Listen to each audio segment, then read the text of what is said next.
माझे 2100 रुपये करण्याचा मध्यंतरी सरकारचा मानस होता की टप्प्याटप्प्याने ही रक्कम वाढवली जाईल. सुरुवातीला 1500 आणि मग ती 2100.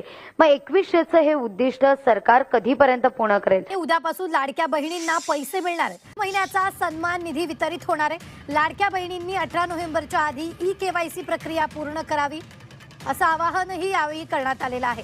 मात्र आता ही आनंदाची बातमी आहे. उद्यापासून लाडक्या बहिणींना पैसे मिळणार. लाभार्थ्यांना 3600 कोटी रुपये अनुदान रविवारीच वर्ग करण्यात आलेलं आहे. माझे 2100 रुपये करण्याचा मध्यंतरी सरकारचा मानस होता की टप्प्याटप्प्याने ही रक्कम वाढवली जाईल. सुरुवातीला 1500 आणि मग ती 2100. मग 2100चं हे उद्दिष्ट सरकार कधीपर्यंत पूर्ण करेल? मला असं वाटतं गेल्या पाडव्याच्या दरम्यान रक्षाबंधनच्या वेळेला ही योजना सुरू झालेली होती. राखी पौर्णिमेच्या वेळेला ही योजना सुरू झालेली होती. तर साधारणतः 2100 रुपये जमा करण्याच्या दृष्टीनं सरकार कधी उद्दिष्ट पूर्ण करेल? मी जसं आपल्याला म्हटलं तसं की एखादी योजना ज्या वेळेला आपण आणत असतो त्यावेळेला तिचं सातत्य राहणं, ती कायमस्वरूपी किंवा दीर्घकाळ उपलब्ध राहणं, या सगळ्या दृष्टिकोनातून ज्या वेळेला राज्य शासनाची तयारी आणि आम्ही ते आमच्या मॅनिफेस्टोमध्ये, आमच्या जाहीरनाम्यामध्ये आम्ही ते केलेलं आहे. त्याच्यामुळे महायुतीचं सरकार निश्चितपणाने ते करणार आहे आणि त्या पद्धतीनं योग्य ती पावलं सुद्धा आम्ही उचलण्याचं, ज्या वेळेला आम्हाला राज्याचे मुख्यमंत्री आणि दोन्ही उपमुख्यमंत्री त्या संदर्भातलं सूचना ज्या वेळेला त्यांच्याकडून येईल त्यावेळेला निश्चितपणाने होईलच. पण एक मी आपल्याला सांगू इच्छिते की जे वचन आम्ही लाडक्या बहिणींना दिलेलं आहे की त्यांचा हा लाभ 2100 करणार, तो पुढच्या या महायुती सरकारच्या कालावधीमध्ये निश्चितपणाने होईल. सगळ्याबद्दलचा एक पसरवला जातोय, कारण ज्या वेळेला ही योजना घोषित झाली त्या वेळेपासून जुलै महिन्यामध्ये आम्ही त्याची रजिस्ट्रेशन सुरू केलं, जुलै 2024 मध्ये. आणि जुलै 2024 मध्ये फॉर्म्स यायला सुरुवात झाली. जुलै एंड मध्ये आम्ही पहिली स्क्रुटिनी चालू केली. त्याही वेळेला पहिल्या स्क्रुटिनीमध्ये जवळपास 70-80 हजार फॉर्म्स बाद झाले होते. त्याच्यानंतर ऑगस्ट महिन्यामध्ये केली, ऑक्टोबरमध्ये केले, ज्या ज्या वेळेला फॉर्म्स येत होते सप्टेंबरमध्ये. आणि प्रत्येक वेळेला जे स्क्रुटिनीमध्ये आम्हाला ज्या ज्या वेळेला जी स्थानिक प्रशासना लेवलवर ज्या ज्या काही स्क्रुटिनी होत होत्या त्याच्यामध्ये जे फॉल्टर्स आढळले फॉर्म्स, त्यांना त्या त्या वेळेला त्याच्यातनं बाहेर काढलं गेलेलं आहे. आणि दुसरी गोष्ट, आम्ही एकही शासन निर्णयामध्ये बदल नाही केलेला आहे. शासन निर्णय जो होता जुलै महिन्यामध्ये जो निर्गमित केला तो शासन निर्णय आजही लागू आहे. फक्त याच्यामध्ये कंप्लेंट्स ज्या यायला लागल्या, ज्या ऑक्टोबर महिन्यामध्ये आल्या, सप्टेंबर महिन्यामध्ये आल्या, त्या त्या वेळेला त्या कंप्लेंटचं निरासनही झालं. त्या त्या वेळेला जे फॉल्टर्स होते त्यांच्यावरती योग्य ती कारवाई झाली, त्यांचा जो लाभ आहे तो थांबवण्यात आला, ते बँक अकाउंट सील करण्यात आले, हे त्या त्या वेळेला केलेलं आहे. फक्त आता इलेक्शन नंतर ज्या वेळेला असं आपण म्हणतो की ही योजना गेम चेंजर ठरली आहे, इथेच मूळ त्याचं आहे की गेम चेंजर ठरले म्हटल्यावर आता त्याच्यामध्ये काहीतरी चुका काढणं. आणि एका बाजूला आपण म्हणतो की ती योजना आहे ती गरजूंसाठी आहे. आज आम्ही साधारणपणे ज्या वेळेला योजना घोषित केली त्यावेळेला 2.5 कोटी महिलांना लाभ मिळेल अशाच पद्धतीनं एक साधारणपणे आकडा होता की 2.5 कोटी महिलांना त्याचा लाभ मिळेल. जवळपास 2,60,00,000 जास्ती रजिस्ट्रेशन झाले.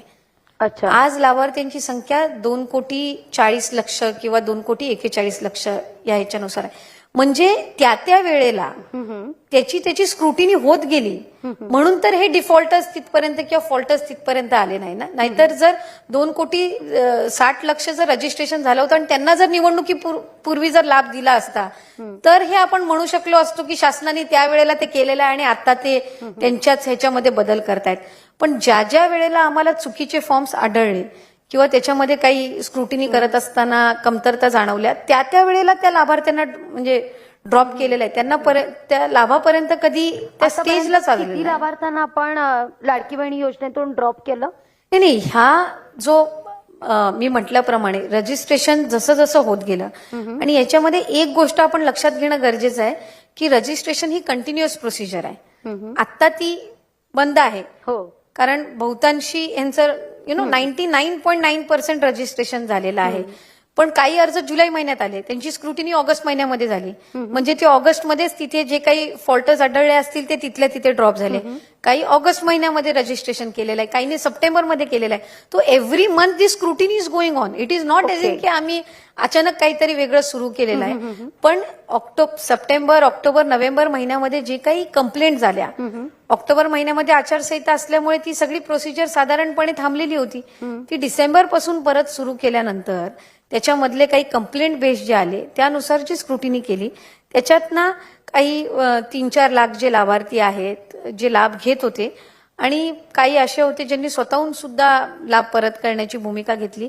या व्यतिरिक्त कुठल्याही लाडक्या बहिणीचा लाभ आतापर्यंत त्यांच्या खात्यातून आम्ही काढून घेतलाय का, अशा पद्धतीचा कुठला निर्णय घेतलेला आहे असं एकही अशी घटना घडलेली नाहीये. जसं तुम्ही उल्लेख करताय की या घडीला आता 2,41 लक्ष हे लाभार्थी आहेत लाडक्या बहिणीचे. तुम्ही म्हणताय ही स्क्रुटिनी अगदी सुरुवातीपासून होती, फेर तपासणी सातत्यानं अगदी महिन्याला होत होती. आता मात्र विरोधकांचं असं म्हणणं आहे ही स्क्रुटिनी केली जाते कारण या योजनांचा भार तिजोरीवर पडलेला आहे आणि त्यामुळे ते कुठेतरी बॅलन्स करण्याकरता म्हणून ही फेर तपासणी केली जाते आणि हळूहळू फेर तपासणी करता करता कालांतरानं ही योजनाच कालबाह्य ठरेल. एक तर ही योजना जाहीर केलेली आहे लाडक्या बहिणींसाठी आणि ती कधीही बंद होणार नाही, ही भूमिका महायुतीच्या सरकारने नेहमी ठेवलेली आहे. विरोधक टीका करत असताना याच्यामध्ये खूप दुटप्पीपणा आहे. एक तर आम्ही ही योजना आणली, त्याच्यामध्ये आम्ही 1500चा लाभ महिलांना देतोय. ज्या वेळेला विरोधकांनी विधानसभेच्या वेळेला त्यांचा मॅनिफेस्टो जाहीर केला त्यावेळेला ते म्हटले की आम्ही 3000 देऊ जर आमचं महाविकास आघाडीचं सरकार आलं तर.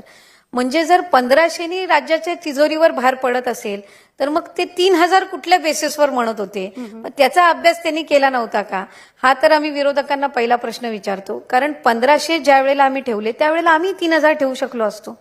बट 1500 हे आर्थिकरित्या आणि ज्या वेळेला एखादी योजना आपण सुरू करतो त्यावेळेला ह्या सगळ्या बाबींचा विचार करून ती करण्यात येते. योजना ही गरजूंसाठी असते.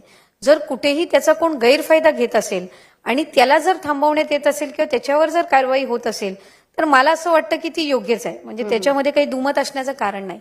आणि आमच्याकडे वेळोवेळी जी काही प्रायमरी स्क्रुटिनी केली आहे त्यामध्ये किती लाभार्थी, किती महिलांनी फॉर्म भरले होते, किती योजनेसाठी पात्र होत नव्हते, ज्यांना त्याच वेळेला फॉर्म म्हणजे परमनंट रिजेक्शन करण्यात आलेलं होतं, हे सगळं सुद्धा विभागाकडे त्या वेळेला केलेलं आहे. त्याच्यामुळे असं दुटप्पीपणाने की ही योजना बंदच होणार आहे, जर बंद करायची असती तर आम्ही त्या पद्धतीनं ती क्रॉस व्हेरीफाय करण्याची सुद्धा हे केली नसती, मग अचानकच एकदमच बंद केली असती. त्याच्यामुळे ही योजना चालू राहण्याच्या दृष्टिकोनातून आपण पावलं उचलत आहोत एक, आणि ती कायमस्वरूपी चालू राहणार. महिलांसाठी सुरू केलेली ही योजना ही महायुतीच्या सरकारची महत्वाकांक्षी योजना आहे. ती अशा पद्धतीनं कोणीही बंद करण्याचा विचारही कधी मनामध्ये आणूही शकत नाही आणि कोणी कधी करणारही नाही. कारण ज्या योजनेने महिलांच्या आयुष्यामध्ये आनंद आलाय तो आनंद हिरावून किंवा हिसकावून घेणं महायुतीचं सरकार कधीच करणार नाही.